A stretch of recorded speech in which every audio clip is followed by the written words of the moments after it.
The morning after her wedding, Lady Augusta Vere Mortlake sat at the breakfast table at Eastmere House and listened to her new family discuss the weather. Rain was expected before noon.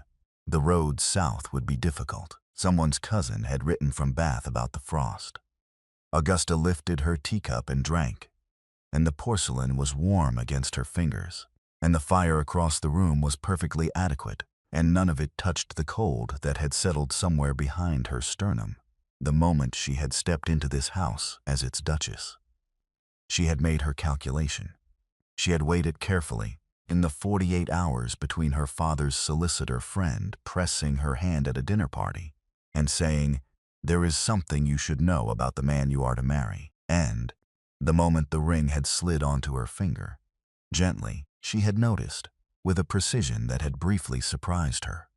She had made her calculation, and she had stood in that church, and she had told herself she was prepared for anything this marriage might produce. She had not, it turned out, been entirely right.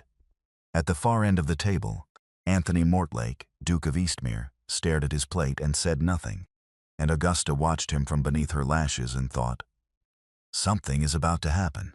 It happened quietly, as the worst things do. The Dowager Lady Sybil, Anthony's aunt by marriage, had been speaking about the November roads. Anthony's sister Caroline was nodding with the particular attentiveness of a woman who is not listening at all. The two cousins present were occupied with their eggs. 3 members of the senior staff stood in the corridor just beyond the open door, and Augusta had noted their presence from the moment she sat down, because Augusta noted everything. Anthony set his fork down. He did not look at her. He said, in a voice calibrated with terrible precision, quiet enough to be private, audible enough to be public, that this marriage was his punishment. The room went still. Augusta set down her teacup. She set it down without sound, without haste, with the deliberate care of a woman who has decided exactly what she is going to do next. She turned to look at her husband, of less than 24 hours. He was staring at his plate. His jaw was set. He had the look of a man who has just said aloud something he's been saying to himself for days, and who is now waiting for the ceiling to fall. Augusta looked at him for 1 full second. Then she smiled, small, precise, the kind of smile that takes a lifetime to acquire and cannot be counterfeited. "Then consider your sentence served," she said. Her voice reached every corner of the room. It reached the corridor. She rose from her chair. She did not run. She did not hurry. She walked past Anthony without looking at him again, past Lady Sybil, who had gone the color of old chalk, past Caroline, whose hand had frozen halfway to her coffee cup with an expression of barely suppressed delight on her face. Augusta walked out of the breakfast room and down the corridor and up the stairs to her own rooms, and she did not once change her pace. Behind her, Lady Sybil said, "Anthony." Just the one word, flat and appalled. Anthony said nothing. In the corridor, the senior staff had apparently found urgent business elsewhere.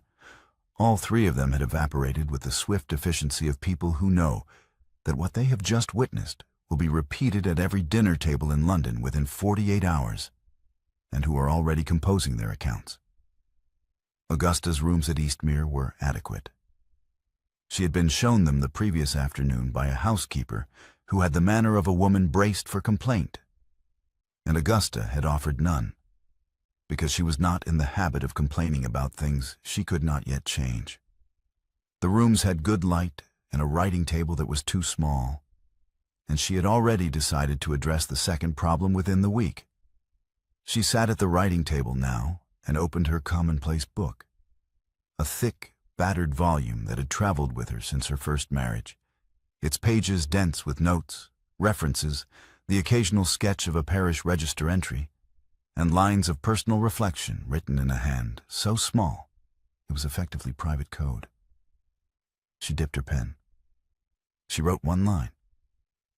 Either I have made the worst mistake of my adult life, or the most interesting one. I will know by spring. She closed the book. She sat for a moment with her hands flat on the cover. She had been told about the legal claim 6 days ago.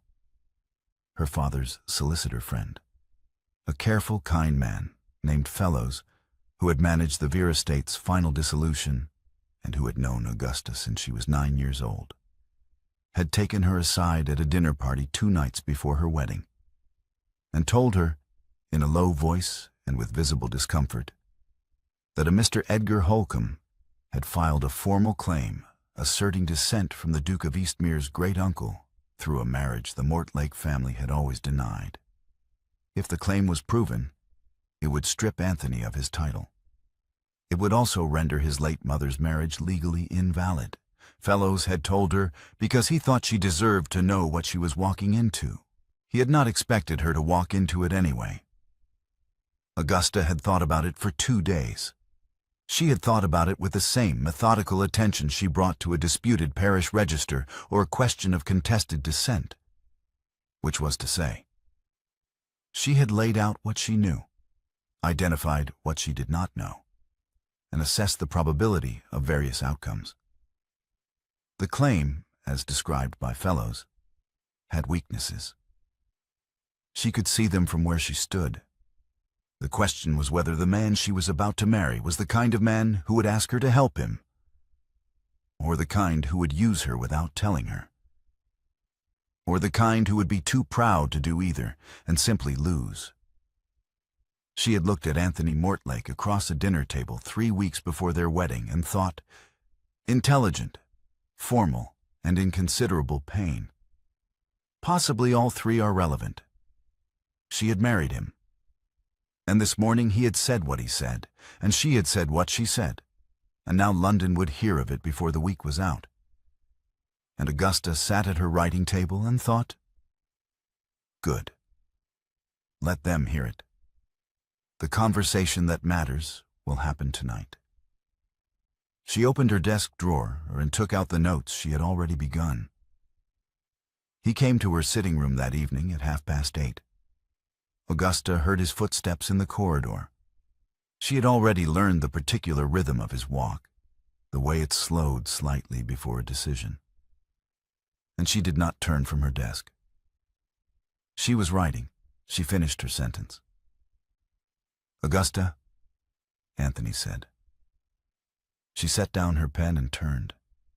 He was standing in the doorway, still in his day clothes, which meant he had not dressed for dinner, which meant he had spent the afternoon in his study in the kind of determined misery that precludes domestic routine. He had no paper in his hand. He had come, she understood, intending to speak plainly, and the plainness was already costing him something. You may come in, she said. He came in. He stood in the center of the room and looked at her, and she looked back, and the silence lasted long enough to become a statement. I owe you an apology, he said. You owe me several, Augusta said. Which one are you offering? For this morning, he said. For what you said, or for the fact that you said it in front of your aunt and your sister and 3 members of your staff? Both. That is not an apology, Augusta said. That is a category. An apology names the specific thing that was done. What you said this morning was that our marriage is your punishment. I would like to know what you meant by it. Anthony's jaw tightened. I meant that I had behaved badly in the circumstances that led to this marriage. Badly toward me specifically, or badly in general? Toward you? He paused. I used your expertise as a solution to a problem without informing you of the problem. Yes, Augusta said. You did. And you have still not told me what the problem is. He looked at her. Something in his face shifted. A fractional change. The kind that would be invisible to anyone who had not spent 38 years learning to read what people were not saying. I did not expect, he said, that you would... He stopped. That I would what? That you would be capable of sustaining this conversation, he said.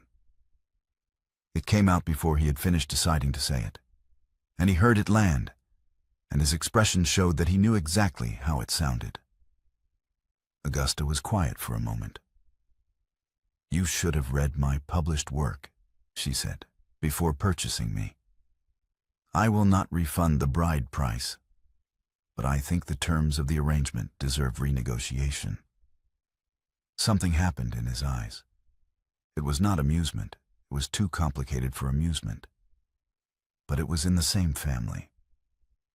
You have 3 monographs under your name, he said. I have 4, Augusta said. The 4th was published in March. Your solicitors were evidently working from an outdated reference. A silence. Then Anthony reached into the inner pocket of his coat and withdrew a folded document. He crossed to her desk and placed it between them without speaking. Augusta looked at him for one moment. Then she picked it up and read it. She read it completely, without expression, without hurry. The fire settled in the grate. Anthony stood across the desk and waited with the particular stillness of a man who has been waiting for this moment for 3 weeks and has no idea what comes next. Augusta set the document down. I have known about this for 6 days, she said. Mr. Fellows told me the night before our wedding, which means I have been on your side for 6 days longer than you have had the wit to notice. Anthony was very still. The claim rests on 3 pillars, Augusta continued. She took a fresh sheet of her own stationery from the desk. The first is the assertion that your great-uncle contracted a valid marriage in 1789 that your family suppressed. The second is the baptismal record that Holcomb's solicitors have produced, which purports to document a child of that marriage. The third is the chain of descent from that child to Mr. Holcomb himself. She picked up her pen and began to write. The third pillar is the easiest to examine and the least likely to be the forgery, which means we begin with the second. We need the original register from which that entry was taken. Cumberland, Anthony said. His voice was different now. The parish is in Cumberland, St. Cuthbert's, near Penrith. Then we will need to go to Cumberland. Augusta wrote the parish name. The first pillar, the marriage itself, depends on whether there are witnesses or secondary documentation. Who was your great-uncle's solicitor? Anthony sat down on the edge of her desk. It was not a conscious decision, she thought. His legs simply placed him there because the situation required proximity. I will find out, he said. Good. She handed him the sheet of stationery. These are the first 3 lines of investigation. I suggest we begin in the morning. He looked at the sheet. He looked at her. He said, You married me knowing about this.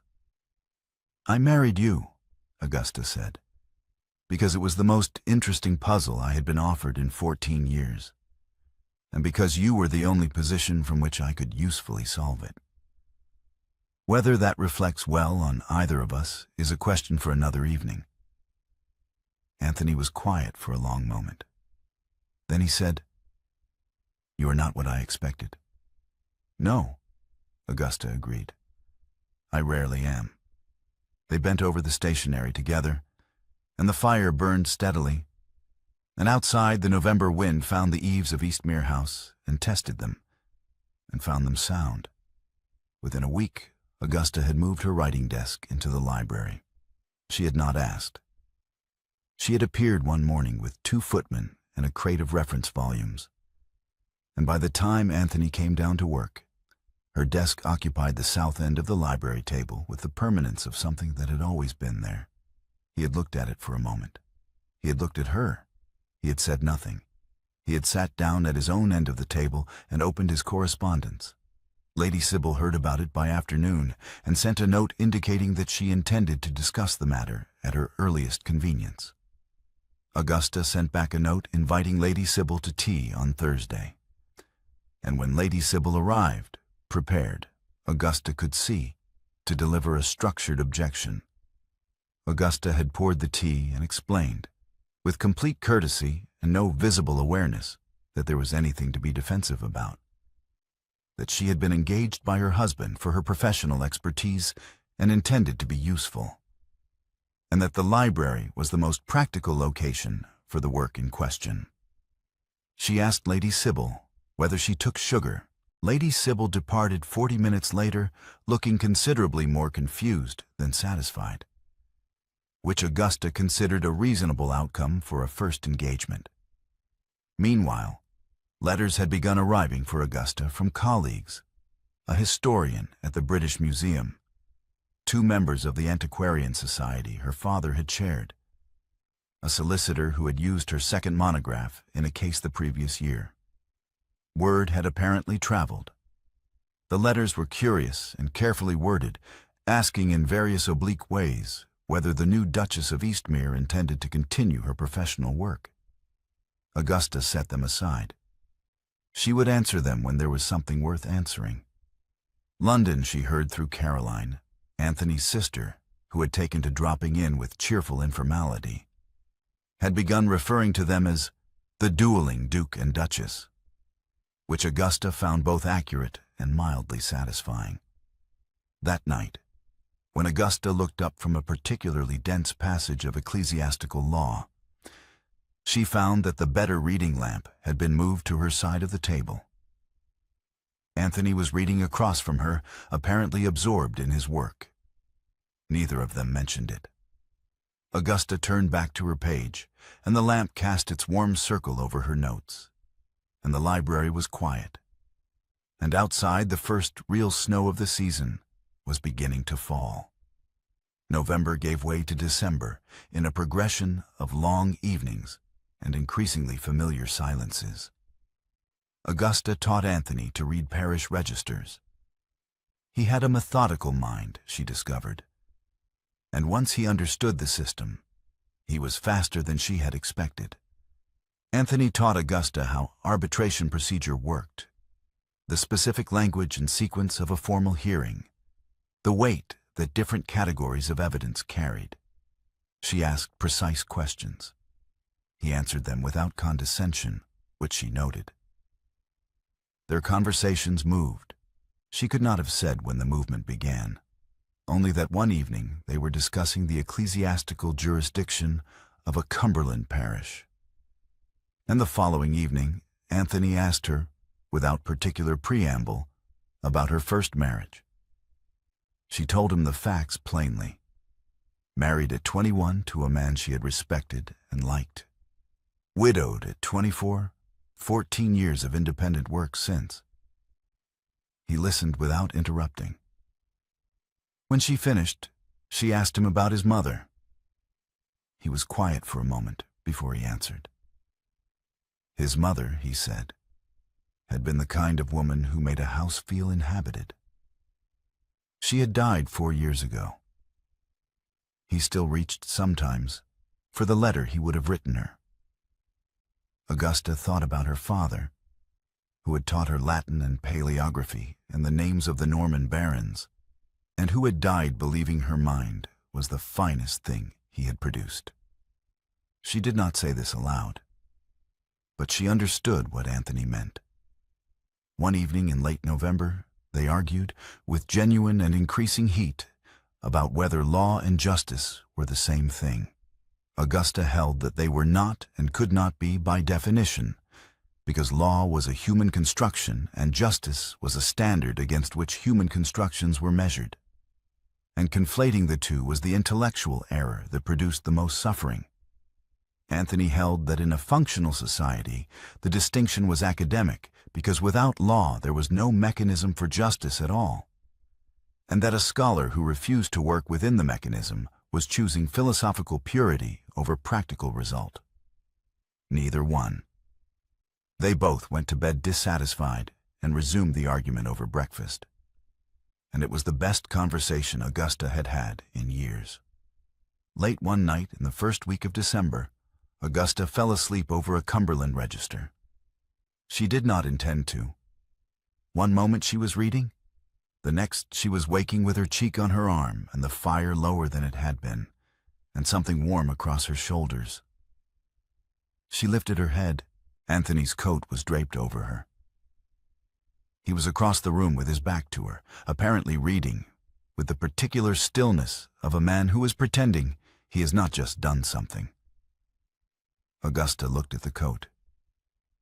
She looked at him. She said nothing. She pulled the coat a little closer and went back to work, and wore it until they finally closed the books at 2 in the morning. 10 days later, they rode out to a tenant church 6 miles from Eastmere to verify secondary record. The road had been passable. The churchyard was not. The flagstones were sheeted in ice, invisible under a thin layer of overnight snow.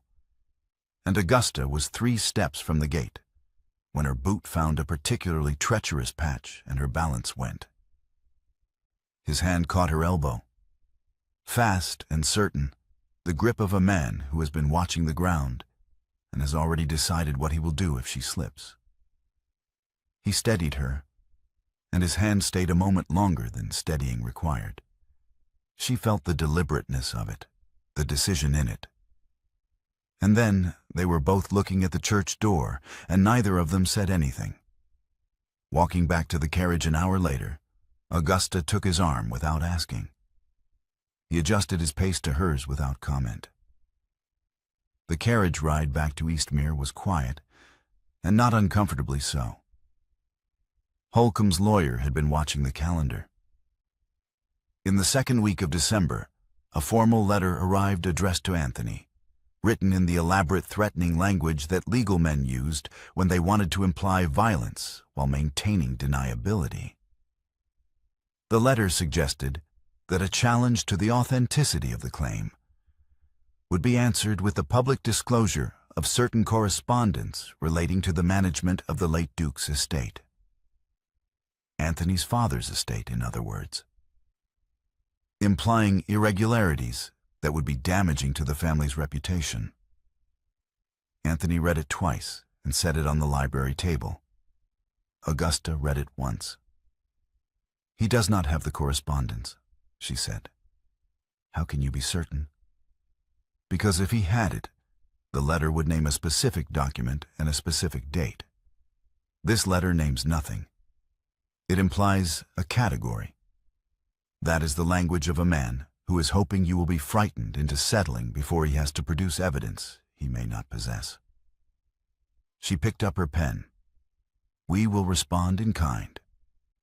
Specifically, we will acknowledge receipt of the letter, note that we are unable to respond to unspecified allegations, and invite Mr. Holcomb's solicitor to produce the correspondence in question at his earliest convenience, at which point we will be happy to address its contents." Anthony looked at her. "You enjoy this?" "I find it clarifying," Augusta said. "There is a difference." They drafted the reply together, and the lawyer received it 3 days later, and no correspondence was forthcoming. Augusta filed the exchange in her case notes under intimidation, unsuccessful December 12th. Lady Sybil's dinner was a different matter. It was a formal evening, 12 guests, the good china, the kind of social occasion that operated entirely on established hierarchy and would have run like clockwork if Lady Sybil had not made 2 precise adjustments. The first was Augusta's placement at the table, seated below her rank between a minor baronet's wife and a cousin, whose name Augusta had not previously encountered. The second was conversational. Twice during dinner, when Augusta had begun to speak, once on the subject of a contested estate case she had consulted on, once on the question of the Cumberland registers, Lady Sybil had redirected the conversation with the smooth efficiency of a woman who had spent 40 years managing rooms. Augusta absorbed it. She did not flinch, did not flush, did not allow her expression to shift by a fraction. She had been managed out of conversations before. She knew how to sit inside the humiliation without letting it show. What she did not anticipate was Anthony. The second redirection had just occurred. Lady Sybil's voice smoothly overriding Augusta's mid-sentence to address a question to the baronet at the far end of the table, when Anthony interrupted his aunt. Not loudly, not with obvious aggression, but with the kind of flat, final clarity that left no room for misunderstanding. "I believe Augusta was speaking," he said, "about the Cumberland registers." He looked at Augusta. "You were saying that the ecclesiastical records in that parish present a particular challenge, mates." 12 people heard it. Lady Sybil's face did not change, but her hands, Augusta noticed, settled very carefully onto the tablecloth. Augusta met Anthony's eyes for a moment. Then she continued exactly where she had left off, and finished her point. No one interrupted her again. The dinner ended in civil silence. On the carriage ride back to Eastmere, they did not discuss what had happened. There was nothing to discuss exactly. Or rather, there was everything to discuss, and neither of them had the language for it yet. Augusta looked out the window at the dark road and the hedgerows silver with frost, and something shifted in her chest that she had not felt in a very long time, and she allowed herself privately a small smile. Not dry, not strategic, simply warm.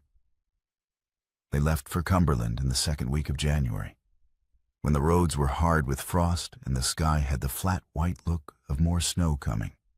The vicar of St. Cuthbert's, a small elderly man named Hartley, who seemed entirely unsurprised by the arrival of a duke and duchess requiring access to his parish records at irregular hours, showed them to the vestry and brought them tea and asked no questions whatsoever, which Augusta considered the mark of an excellent churchman. They worked through the first night and into the second morning.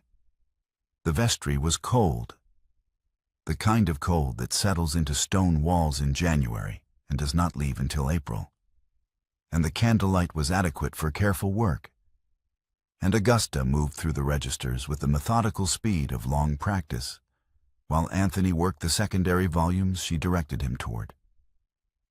She found Holcomb's entry on the second night. "Anthony," she said. He was beside her in 4 steps. She pointed to the line. He read it. He read it again. The entry was a baptismal record from 1791, documenting the birth of a child to one Thomas Mortlake and his wife. It was the entry that underpinned Holcomb's entire claim of descent, and it was a forgery. She could see it in the ink, a slightly different consistency from the surrounding entries, a hairline variation in the pen angle, the characteristic signs of an entry made at a different time from the record surrounding it, by a hand attempting to match the register's existing style. "The ink is wrong," she said. "The surrounding entries are from a single pen. This entry was added later, possibly years later." She looked at Anthony. "Holcomb's claim rests on this. Without it, the descent he asserts cannot be documented." Anthony let out a slow breath. "We need to look at the surrounding years," Augusta said. "The forger would have had a reason. Something was being hidden." They kept working. 3 pages later, Augusta stopped again. She looked at what she had found. She looked at it for a long time, making certain. Then she said his name again, and her voice was different this time. Careful, deliberate, carrying something that was not triumph. He came and looked. The entry was from 1789. A legitimate baptismal record, clearly original, documenting the birth of a child to a man named William Mortlake, Anthony's great-uncle, and a woman named Eleanor Hartley. a child who, according to the subsequent entries Augusta traced through the next 40 minutes of silent, methodical work, had lived, married, and produced descendants. Descendants who were, by the line Augusta was reconstructing on the paper beside her, represented in the present day by a man named Edgar Holcomb. The forged entry of 1791 had been placed in the register to establish a false descent, obscuring the real one. The false descent could be challenged and dismissed. The real one could not. But the forged entry had been placed there by Anthony's late uncle, his mother's brother, a man Anthony had spoken of with uncomplicated affection. Specifically to disinherit William Mortlake's legitimate child and consolidate the title through deliberate fraud. Anthony's title was secure. The forgery proved Holcomb's documented claim was false, but the truth beneath the forgery proved that Holcomb's family had been wronged. They sat in the cold vestry as the light outside the narrow windows began to change from black to gray. The register lay open between them. Anthony had not spoken in 20 minutes. Augusta looked at him.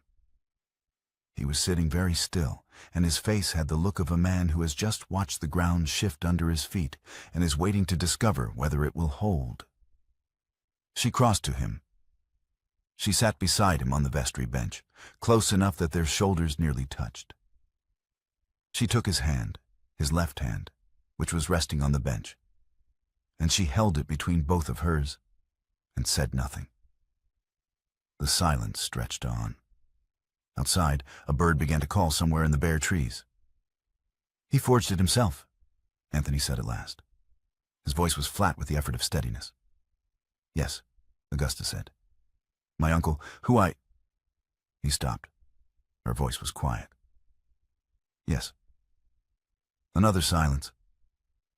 Augusta held his hand and waited. "What does this require us to do?" Anthony asked. She had been thinking about that for the past hour. She told him plainly. They had found evidence of a forgery committed by a member of the Mortlake family. Evidence that Holcomb's documented claim was false, and evidence that a legitimate line had been deliberately suppressed. All three pieces of evidence existed. The question of what to do with them was not a legal question, but a moral one, and it would have to be answered before they went to the arbitrators. Anthony nodded once. He did not release her hand until the light outside had shifted fully to morning gray, and the vicar knocked gently at the vestry door to ask whether they would like more tea. The journey home took 2 days. On the first evening, stopped at an inn while fresh snow made the road impassable. Anthony said that there was perhaps a way to enter only the portion of the evidence that disproved Holcomb's forged claim, and to approach the question of the legitimate line privately, without the arbitration court. Augusta looked at him across the small table in the inn's parlor. "You mean suppress the second part of what we found," she said. "I mean, address it through a separate channel." "Anthony, we found evidence that your uncle committed fraud to disinherit a legitimate heir. If we enter only the evidence that exonerates you and approach the rest quietly, we are choosing which part of the truth to tell. That is not a different channel. That is a lie with better manners." "My mother's name is in those records," Anthony said. "Her brother's fraud.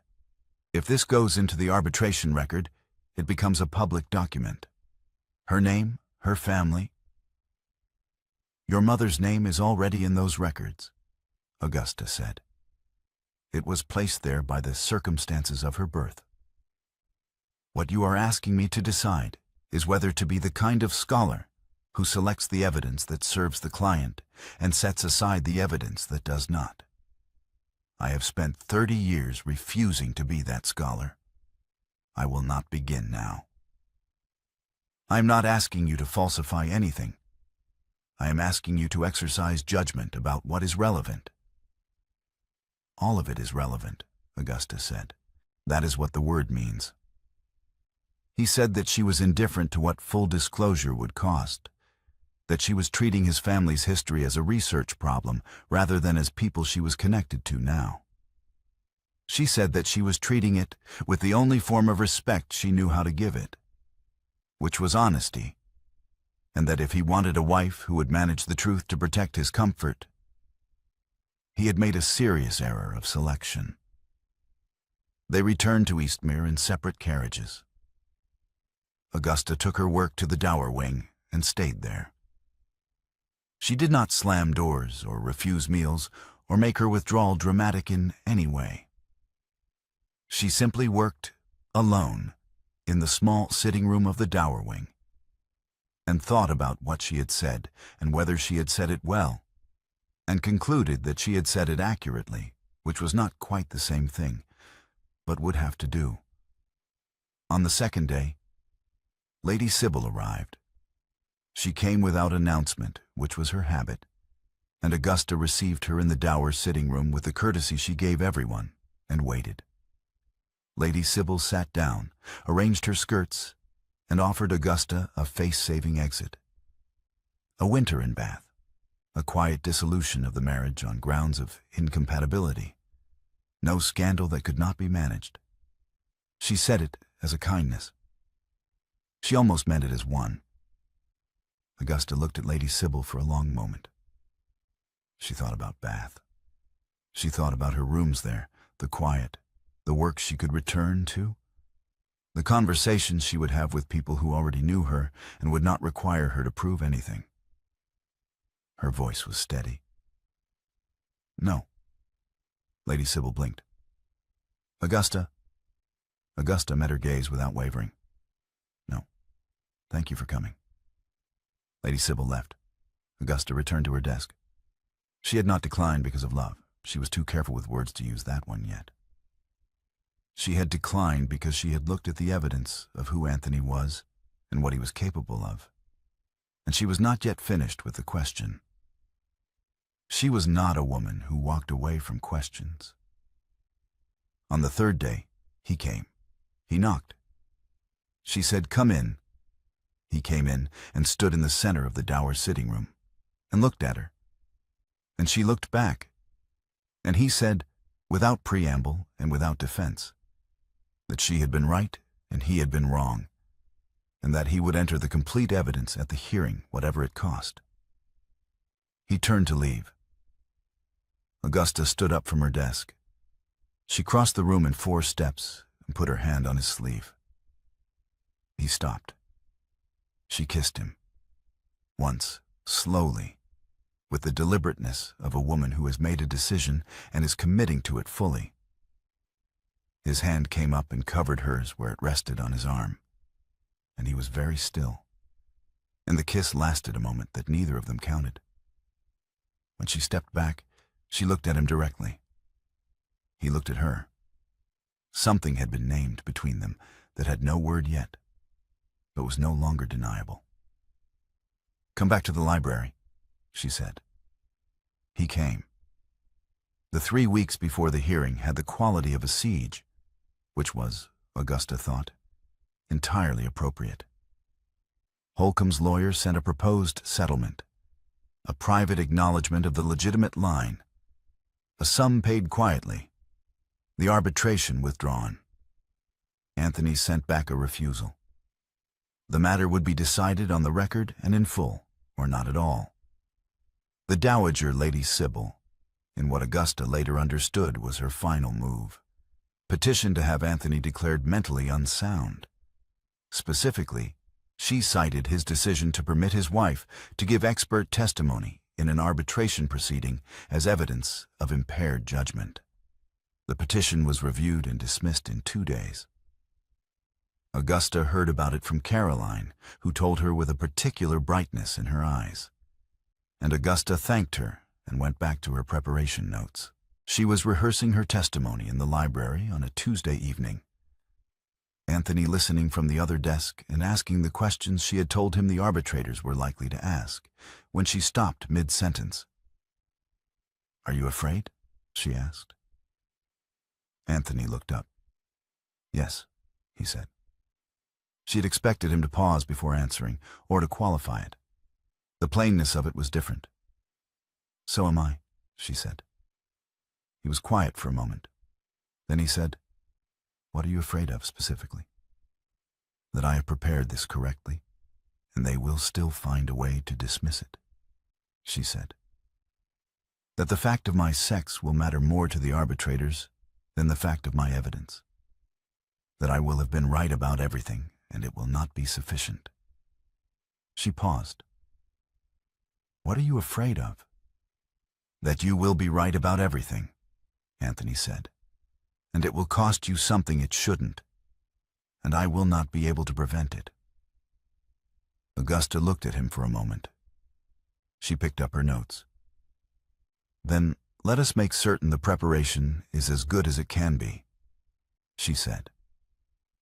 They worked until the sky outside the library windows began to lighten, and the fire went to embers, and the case notes were as complete and precise as two people who had spent 4 months thinking about almost nothing else could make them. Doctors' Commons on a February morning had the particular quality of London institutional architecture. Gray stone, high ceilings, the sound of footsteps that had been echoing in those corridors for 2 centuries. Augusta walked in beside Anthony and felt the room register her, assess her, and begin to form its conclusions, all in the space of 10 seconds. She was familiar with the process. The arbitration chamber was not large. The 3 arbitrators sat at the front. Holcomb's legal team occupied one side of the room. She recognized the lead lawyer, a man named Carver, from his correspondence, and he recognized her from her published work, which she could see in the fractional adjustment of his expression when she entered. He had prepared, she thought, for a wife defending a husband. He had not prepared for what was actually coming. Anthony's solicitor presented the formal structure of the case. Carver presented Holcomb's claim. Augusta sat and listened and made 3 small marks in her notes. When it was her turn, she stood. She presented her testimony in 3 parts. The first part established, with documentary precision, that the baptismal entry underpinning Holcomb's claim of descent had been forged. She named the register, the entry number, the date, and the specific physical evidence of interpolation. She had brought a written analysis and offered it to the arbitrators.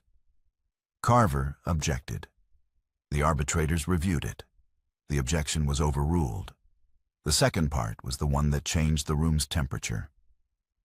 Augusta stated plainly that the forgery had been committed not by any member of the Holcomb family, but by Anthony's late uncle, Reginald Mortlake, in or around the year 1791, for the specific purpose of disinheriting a legitimate collateral line. She named the legitimate entry.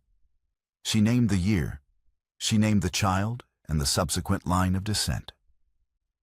She placed the supporting documentation on the table. The room was very quiet.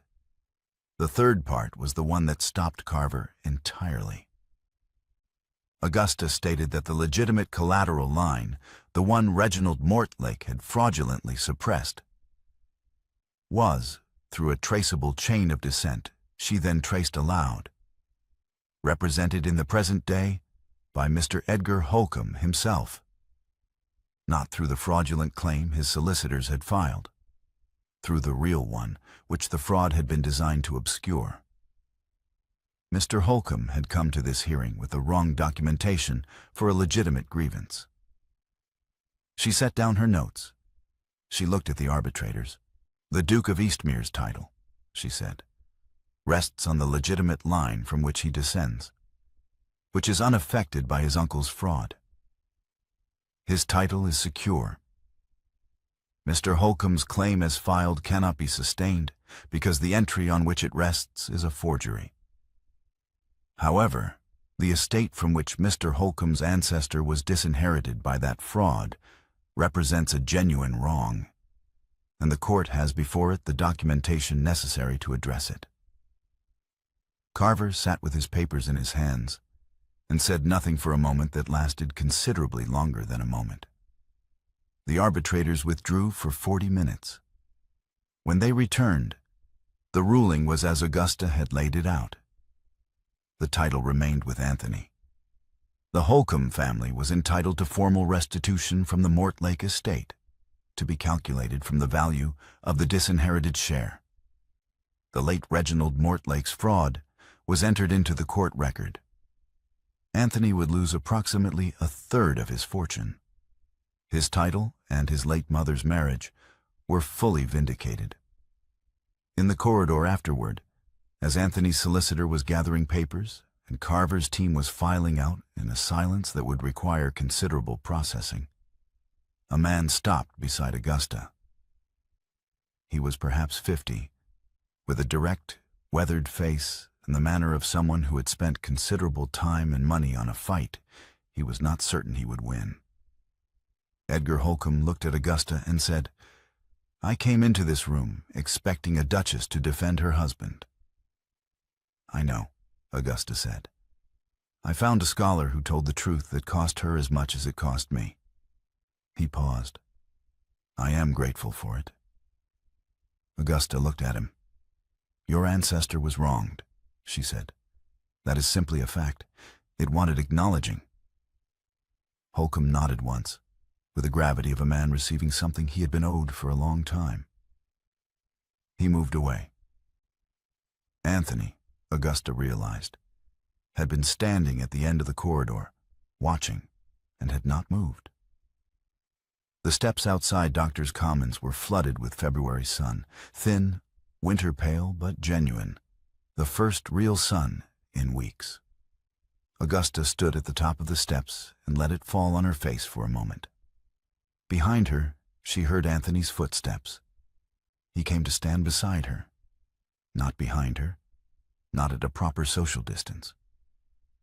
Beside her, close enough that she could hear him breathe. He said without title and without formality, "Why did you actually marry me?" Augusta looked at the street below, the carriages, the gray-coated figures moving in the cold, the ordinary February city going about its business.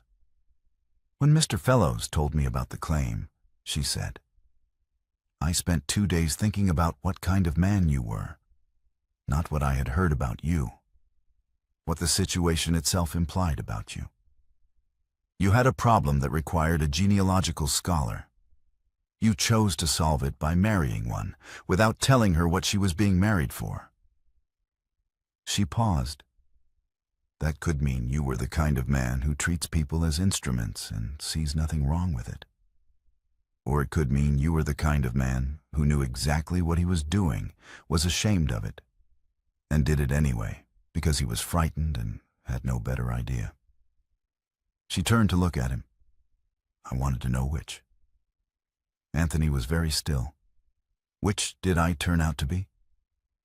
"The second," Augusta said, "which is recoverable. The first is not." He was quiet for a moment. The sun came through a gap in the clouds, and the street below them went briefly bright. "I moved the reading lamp to your side of the table," he said. 3 days after you installed your desk in the library." "I noticed," Augusta said.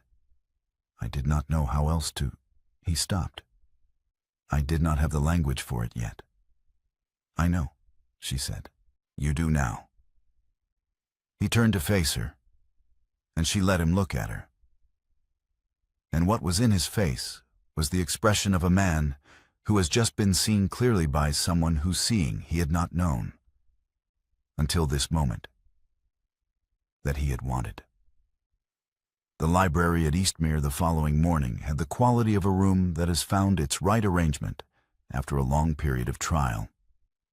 2 desks occupied the south end of the library table.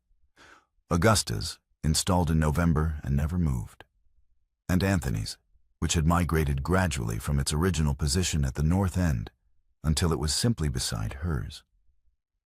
The case papers were stacked on the side table, finally closed. The fire, which had been banked the night before, was warm and steady. 2 pairs of riding boots stood by the door.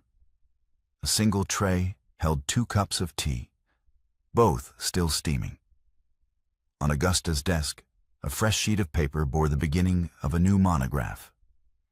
The title was written at the top in her small, precise hand. On the forensic use of parish registers in questions of contested descent. A case study in documentary evidence and the limits of legal claim. Beneath it, in the space where the dedication would go, she had written one line. Anthony was awake before her. For the first time in their marriage, she had noted, with some amusement, before falling asleep.